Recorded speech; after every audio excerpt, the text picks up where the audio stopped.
For 5 years, I thought I had the perfect diet. Wild-caught fish, grass-fed meat, organic vegetables, sprouted nuts, fermented sourdough.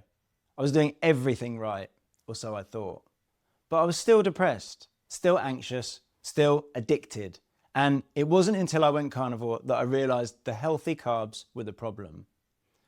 I'm Frank. I was a pastry chef for 13 years, and I need to tell you about the lie I believed for half a decade. Because here's the thing, I wasn't eating junk food, I wasn't eating processed sugar, I wasn't eating seed oils. I was eating the foods that every health expert told me to eat, and they were destroying me. Let me take you back to my mid-30s. I'd been a pastry chef for about 5 years at this point, working 70, 80, sometimes 90-hour weeks, and destroying myself every weekend with alcohol and cocaine. I knew something had to change. So I started diving into nutrition. My entry point was Rich Roll, the vegan ultra runner. Then I found Dr. Mark Hyman, then Dave Asprey, then all the functional medicine doctors. And the message was clear, plants are medicine. So I went all in. I started growing my own microgreens, I was sprouting my own sprouts, I was fermenting my own sourdough for 48 hours to reduce the phytic acid. I was eating 30 different plant foods every single day, 5 types of nuts, 5 types of seeds, 5 types of berries, massive salads with 20 ingredients. I thought I was optimizing, but I was still having a healthy dessert after every single meal. Greek yogurt with berries and dark chocolate and coconut chips and chia seeds. I thought, it's fine, it's all whole foods, it's all organic. I'm not eating processed sugar, but I needed it. Every meal, without fail, and that's addiction. I just didn't call it that. And here's the strange part. I felt okay, not great, but functional. I was cold plunging every morning, sauna 3 times a week, lifting heavy, sprinting, meditating, taking 30 supplements a day. On paper, I was doing everything right. So I couldn't understand why I still felt flat, why I was still dragging myself through the day. How do you explain being depressed when nothing looks wrong? It wasn't until I went carnivore that I realised the healthy carbs were keeping me in that cycle. Let me explain. When you eat any form of sugar, even fruit, even honey, even sourdough, your blood sugar spikes and then it crashes. And every time it crashes, your brain goes, we need more now. That's not hunger, that's addiction. But because I was eating healthy carbs, I convinced myself it was fine. It's just fruit, it's nature's candy. Our ancestors ate fruit. It's just honey, it's raw, it's unprocessed. It's got enzymes. It's just sourdough. I ferment it for 48 hours. The gluten is broken down. I had a justification for everything. But here's the truth. My brain didn't care if it was healthy. It just wanted the hit. And every time I gave it that hit, I reinforced the neural pathways that kept me addicted. Let me give you a specific example. I used to make my own sourdough. Every week. I loved the process, the feeding of the starter, the shaping, the smell, and I convinced myself it was healthy. Because I was using organic flour, because I was fermenting it properly, because I was doing it right. But every time I ate a slice, my blood sugar would spike and then crash. And then I'd want something sweet. So I'd have my healthy dessert, Greek yogurt with berries, and nuts and dark chocolate. And my blood sugar would spike and crash again. And the cycle would continue. I was never really in ketosis for any meaningful amount of time.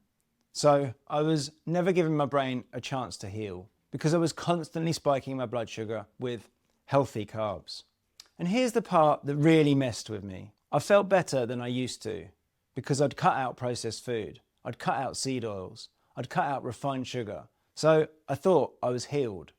But I wasn't. It wasn't until I went carnivore that I realised how much those healthy carbs were still affecting me.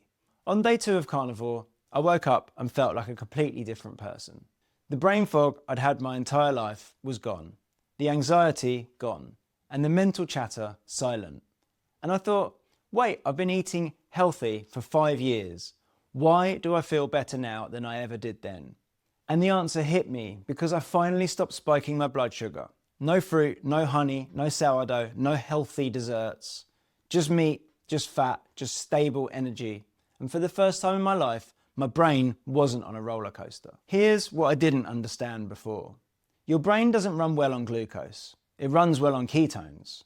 Glucose is a dirty fuel. It creates oxidative stress, it spikes and crashes, it requires constant insulin signaling. Ketones are a clean fuel. They're steady, they're efficient, they don't require insulin. And when you're eating healthy carbs, you're never fully in ketosis. You're never giving your brain the clean fuel it needs. You're bouncing between glucose and ketones, and that's exhausting. Let me give you some specifics. Before carnivore, I was eating what I thought was a low-carb diet. Maybe 50 to 100 grams of carbs a day, to sometimes more. I thought that was fine because I was eating healthy carbs. But here's what I didn't realize. 50 grams of carbs is enough to kick you out of ketosis. So I was never fat adapted for any meaningful period. I was never giving my brain a chance to heal, and every time I ate fruit or honey or even sourdough, I was reinforcing the neural pathways that kept me addicted to sugar. When I went carnivore, I cut my carbs to under 5 grams a day, just from the trace amounts in meat and eggs. And within 48 hours, I was in deep ketosis. My brain was running on ketones and everything changed. The cravings disappeared, the blood sugar roller coaster stopped, the mental fog lifted, and I realized the healthy carbs were the problem. Not because they're inherently bad, but because they kept me in the addiction cycle. But here's the part that almost made me go back. Around day 14, I started thinking, I feel so good now. Maybe I can add some things back in. Maybe I can handle some fruit or some honey. And that's when I almost ruined everything. Here's what I've learned. Healthy carbs are a gateway drug. You think it's just fruit, it's natural. Our ancestors ate it. Our ancestors didn't have constant access to sweet foods. Fruit was seasonal. Honey was rare and dangerous to get. When it showed up, it was an opportunity, not a daily staple. Today, the same signal is available all day, every day, and the brain was never built for that. When you eat them daily, even in small amounts, you keep your brain in the addiction cycle. You keep your blood sugar spiking and crashing. You keep your insulin elevated. You keep your dopamine receptors down-regulated. And you never fully heal. I've seen this happen over and over. People go carnivore, they feel incredible, and then they think, I'm healed now. I can add some things back in. So they add fruit or honey or chocolate, and within a week, they're back in the fog. Not because those foods are bad, but because their brain wasn't ready yet. My rule, if you're trying to heal from sugar addiction, avoid all carbs for at least 90 days, even the healthy ones, because the only way to break the cycle is to stop feeding it. So if you're eating healthy carbs right now, and you're wondering why you still feel off, I want you to hear this. It's not your fault. You were doing what you thought was right. You've been told that fruit is healthy, that honey is natural, that sourdough is fine if you ferment it properly. And maybe those things are fine for some people. But if you're struggling with addiction, with depression, with anxiety, with brain fog, they're keeping you stuck. The only way out is to stop feeding the cycle. And I know that sounds extreme. I know it sounds restrictive, but I promise you, the freedom on the other side is worth it.